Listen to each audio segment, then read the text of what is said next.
Press conference कर रहे हैं, आपको बराह रास्त दिखाते हैं। अब अगर कोई शख्स इलेक्शन कमीशन के पास दरखास्त लेके चला जाए सादे कागज पे कि जनाब ये 3 भी हैं, उन्होंने कहा इन 3 को भी इसमें डाल दो, नोटिफिकेशन रोक दो। यार कैसे रोक दो भाई? कोई कानून है नहीं है, कोई ज़ाब्ता है नहीं है। मतलब किसी की ख्वाहिश पे चलना है, फरमाइश पे चलना है तो अलग बात है। लेकिन मैं ये समझता हूँ कि इलेक्शन कमीशन बहुत बेहतर अंदाज में अपना काम कर रहा है, लेकिन इस किस्म की चीज़ें जमात इस्लामी के दबाव में या उनकी फरमाइश पे करके एक अच्छे इलेक्शन को मुतनाज़ ना बनाएं।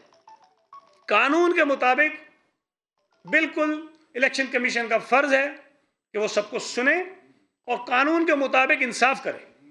अगर पीपल्स पार्टी के साथ ज़्यादती हुई है उसका अज़ाला होना चाहिए, अगर जमात इस्लामी के साथ ज़्यादती हुई है उसका अज़ाला होना चाहिए, अगर PTI के साथ ज़्यादती हुई है उसका अज़ाला होना चाहिए। हम नहीं इस पर शोर मचाएंगे। एक तरफ वो कहते हैं कि जी RO जो है वो रिजल्ट चेंज करते हैं, हरा देते हैं, एक तरफ RO ने जितवा दिया, रिकाउंटिंग में हार गए, उस पर भी कहते हैं ये भी कबूल नहीं है। मेरा ये ख्याल है कि मैं गुजारिश करूंगा इलेक्शन कमीशन से, चीफ इलेक्शन कमिश्नर साहब से, कि आप जो हैं वो मुझसे ज़्यादा कानून को समझते हैं और अपनी जिम्मेदारियों को समझते हैं। मुझे उम्मीद है कि इलेक्शन कमीशन अपने इख्तियारात के मुताबिक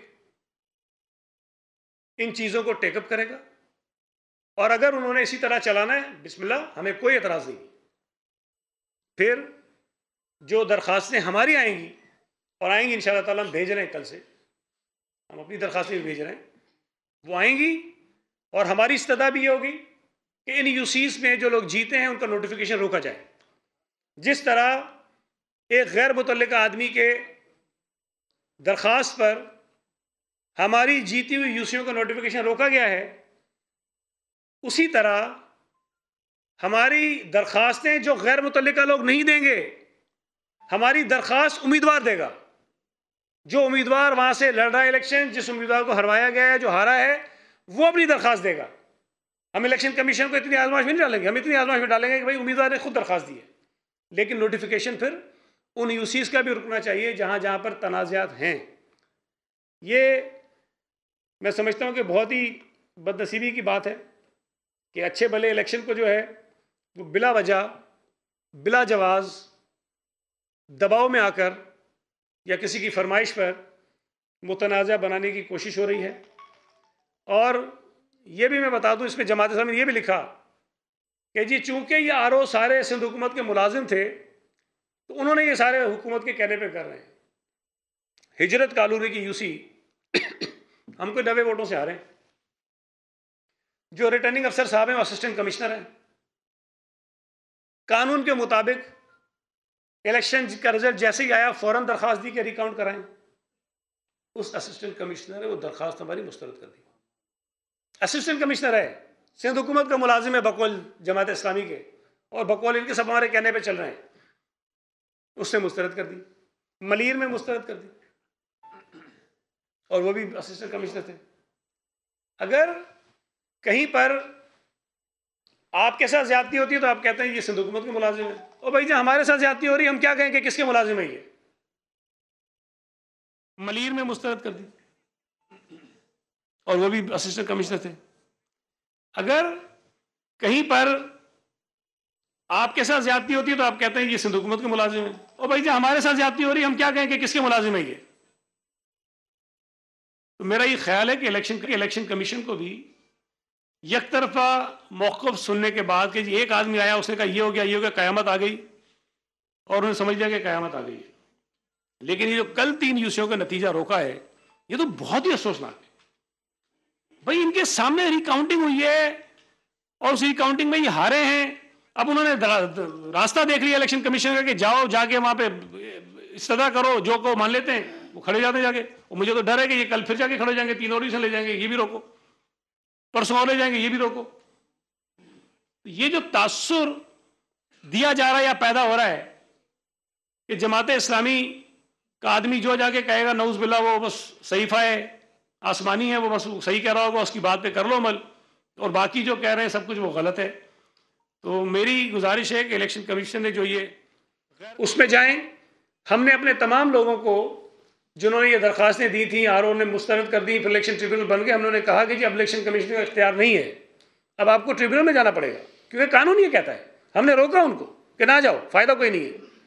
और अभी भी मैं आपको बताऊँ कि जैसे ही आर ओज़ ने रिकाउंटिंग की दरख्वास्तें मुस्तरद की थी हमारे कुछ लोगों की, उन्होंने उसी दिन इलेक्शन कमीशन को भेजी, कोरियर भी की हैं, कोई बंदा खुद जाकर देकर आया है।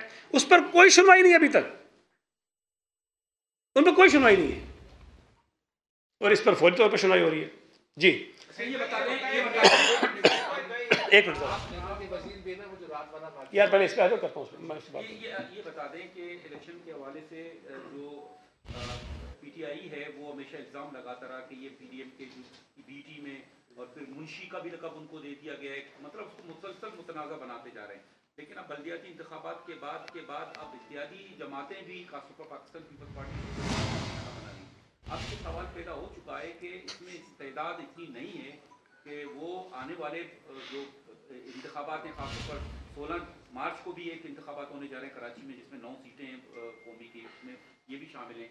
तो क्या देख रहे हैं, क्या वाकई ये इसमें ये इस्तेदाद है, इतनी काबिलियत है कि वाकई जाकर इंतखाबात कराएं? देखिए, पहली बात यह है कि मैं वो बिल्कुल नहीं कह रहा कि जो पीटीआई कह रही है कुछ जमातें कह रही हैं।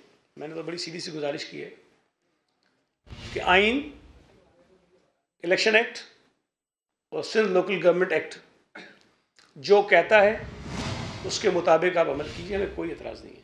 अगर हमारी 6 नहीं 60 सीटें भी चली जाए ना, उसमें हमें कोई एतराज़ नहीं है। लेकिन गुजारिश सिर्फ इतनी है कि जो भी कुछ करना है वो कानून के मुताबिक किया जाए। और मैंने आपको कानून पढ़ के बताया, कोई शख्स जो कैंडिडेट ना हो वो इलेक्शन के मुतल्लिक डिस्प्यूट को रेज नहीं कर सकता। कैंडिडेट कह ही नहीं रहा है, कोई और आके कह रहा है कि ये हुआ है। अगर वो कह भी रहा है तो भाई आप उसको रास्ता दिखाएं कि जनाब ये आपका इख्तियार नहीं है, कैंडिडेट को भेजो। कैंडिडेट आ जाए उसको बताएं कि भाई तुम यहाँ नहीं आ सकते, तुम यहाँ चले जाओ। रास्ते तो मौजूद है ना, लेकिन जो सही दरवाजे उसको वहाँ भेजें। लेकिन मैं इस बात से इत्तेफाक नहीं करता कि इलेक्शन कमीशन के अंदर कैपेसिटी नहीं है, कुछ नहीं है। वो अपनी मजमूई तौर पर उनकी कारकर्दगी ठीक है, लेकिन अगर कहीं कहीं कोई खामियां हैं, कोई गलती है तो उसको सही ये बताएं कि आपके पास अब रास्ता क्या है। एक रास्ता ये है कि आप जमायत इस्लामी और पीटीआई की तरह इलेक्शन कमीशन के सामने धरना दें और आपका सारा मौक़िफ़ माना जाए। दूसरा रास्ता ये है कि आप इनकी खामियों को उसी कानूनी तकाज़ों में चैलेंज करें और इनको इन्हीं के पिच पर नॉकआउट करें। तीसरा रास्ता ये है कि आप इल्ज़ाम लगाएं। देखें, मैंने जिस तरह अभी आपके सामने बात की, मैंने वो सारी कानून की बात की और हम कानून का रास्ता ही इख्तियार करेंगे। मुझे उम्मीद है चीफ इलेक्शन कमिश्नर साहब बड़े जादीदा समझदार आदमी हैं, उन्हें चीज़ों का पता है। लेकिन शायद क्योंकि जमात इस्लामी ने जितना वावेला किया था, शायद उसका कोई असर उन्होंने लिया हो, या वो और तरीक़ों से दबाव डालने की कोशिश कर रहे होंगे। लेकिन इस किस्म के बड़े इदारों को इस तरह के दबाव का शिकार नहीं होना चाहिए और कानून के मुताबिक चलना चाहिए। एक तो ये कि इलेक्शन कमीशन के मुताबिक तो खान साहब भी बहुत बड़ी बातें करते हैं, तो आज ये बातों से लग रहा है कि आप शायद आपको भी एतराज़ात हैं, आप भी मुतमईन हैं कि वो गैर कानूनी ज़्यादातर करते हैं। दूसरा सर, ये जो वाक़या हुआ है, ये इन्वायरमेंट प्रोटेक्शन अथॉरिटी आपकी कहाँ है, सिंध हुकूमत कहाँ है, इसका जिम्मेदार कौन है? आप यही कुछ ऐड करना है इसमें। देखिए, एक तो जो पहला क्वेश्चन आपका था, जो इमरान न्याजी कहता है इलेक्शन कमीशन के मुताबिक, मैं उससे बिल्कुल इत्तफाक नहीं करता। वो तो बदतमीज़ी करते हैं, धमकियां देते हैं। मैंने कोई धमकी नहीं दी, मैं तो कानून की बात कर रहा हूँ। मुझे महसूस हुआ कि पीपल्स पार्टी के जो कैंडिडेट्स हैं उनके साथ ज़्यादती हो रही है, और मैंने मुनासिब समझा कि मैं आगाह करूँ आपके ज़रिए कि कानून के मुताबिक करने फैसले हमारे साथ ज़्यादती होगी, बर्दाश्त कर लेंगे। लेकिन कानून को एक तरफ रख के दबाव में या किसी की ख्वाहिश पे फैसले जो है वो नहीं होने चाहिए। जो दूसरी आपने बात की कि हमारी में वहाँ जो फैक्ट्री सील की गई हैं, अव्वल तो वो गैर कानूनी तौर पर काम कर रही थी। और लेबर डिपार्टमेंट का जो आपको बता दूँ कि हमारे दायरे में फैक्ट्रीज उस वक्त आती हैं, वो हमारे पास जो अपनी रजिस्ट्रेशन कराती है, तो हमें पता चलता है कि ये रजिस्टर्ड हो गई, यहाँ पर है, उसकी कुछ रिक्वायरमेंट्स होती हैं। अगर कोई गले कोची में कहीं पर कोई एक फैक्ट्री लगा ले, काम करना शुरू कर दे, तो हमें तो नहीं पता चलेगा कि काम कर रही है, लेकिन जब तक हमारे पास इन्फॉर्मेशन। दूसरी बात यह है कि ये जो एक अफसोसनाक वाक़या हुआ है, इसमें अभी तक मुख्तलिफ इदारे जो है ना अपना अपना काम कर रहे हैं। ख़ास तौर पर हेल्थ डिपार्टमेंट बहुत ज़्यादा मेहनत कर रहे हैं, वहाँ के ऑफिसर जो हैं कि वो जाके ज़रा इसकी तह तक पहुँचें कि ये जो हलाकतें हुई हैं उनकी जान जाने का सबब है क्या। जो मेरी अब तक की इत्तलात हैं जो मुझे मौसूल हुई हैं कि जो लोग हैं पिछले कुछ दिनों में उनकी कोई ऐसा रिकॉर्ड तो उनके पास है नहीं कि जी सबब क्या था।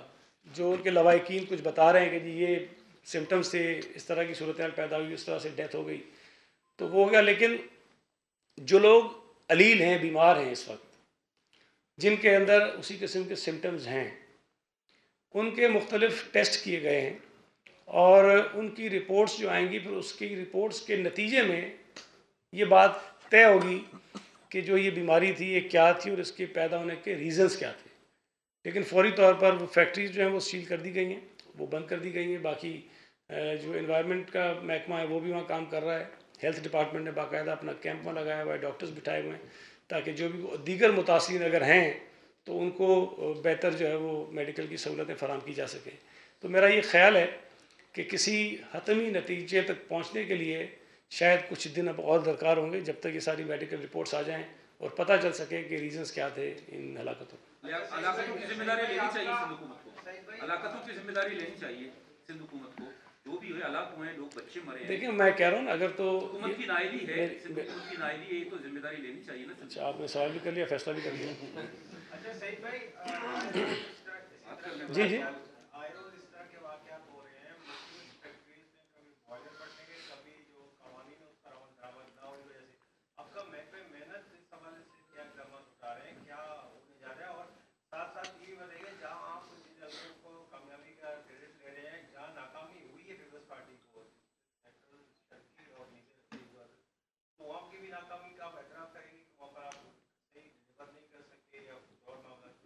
देखिए पहला जो आपका सवाल है उसमें मैंने अभी बताया कि जो ख़ास तौर पर अगर हम लेबर डिपार्टमेंट की बात करें तो हमारे पास जो रजिस्टर्ड फैक्ट्रीज़ हैं या जो इदारे हैं हम उन्हीं का इंस्पेक्शन भी करते हैं। लेकिन इंस्पेक्शन भी ज़ाहिर रोज़ाना तो नहीं हो सकता और हर साल सबका भी नहीं हो सकता, इसलिए कि ख़ास तौर पे कराची में बहुत बड़ी तादाद है इस किस्म के यूनिट्स की, तो वो हम करते रहते हैं गाय बगाए इंस्पेक्शन उनकी। लेकिन ये जो वाक़यात जिनका आप जिक्र कर रहे हैं ना, ये मोस्टली इलीगल जो फैक्ट्रीज़ बना लें, कुछ छोटे छोटे यूनिट्स बनाए होते हैं मुख्तलिफ़ जगहों पर, वहाँ जो वाक़यात होते हैं आप उनका जिक्र कर रहे हैं। और मैंने सर अभी कहा कि जो इलीगल यूनिट्स हैं मुख्तलिफ़ आबादियों में, उसका हमारे पास कोई डेटा नहीं है, ना हमें पता होता कि कहाँ कहाँ हैं। उसकी अगर निशानदेही कहीं हो जाती है, कुछ पता चल जाता है तो हम उस पर कार्रवाई भी कर लेते हैं, बंद भी करा देते हैं। लेकिन ज़ाहिर है कि ये मुख्तलिफ़ डिपार्टमेंट्स में इन्वॉल्व होते हैं और वो सब को मिल के इसको ठीक करने की कोशिश करनी चाहिए। जो दूसरा आपका सवाल है, मेरा ये ख्याल है बावजूद कुछ जगहों पर नाकामी के, पाकिस्तान पीपल्स पार्टी का कराची में इस इलेक्शन में जो रिज़ल्ट है वो काफ़ी इत्मीनान बख्श है। और उस पर हम ये नहीं कह सकते कि हमने कोई बहुत ज़्यादा बुरा नतीजा हासिल किया है। डिस्ट्रिक्ट सेंटर की बात कर रहे हैं, वहाँ हमारी एक्सपेक्टेशंस भी कोई बहुत ज़्यादा नहीं थी। हम जितनी तवक्को कर रहे थे उससे 2-4 सीटें हमने कम ले ली, इसी तरह कोरंगी में।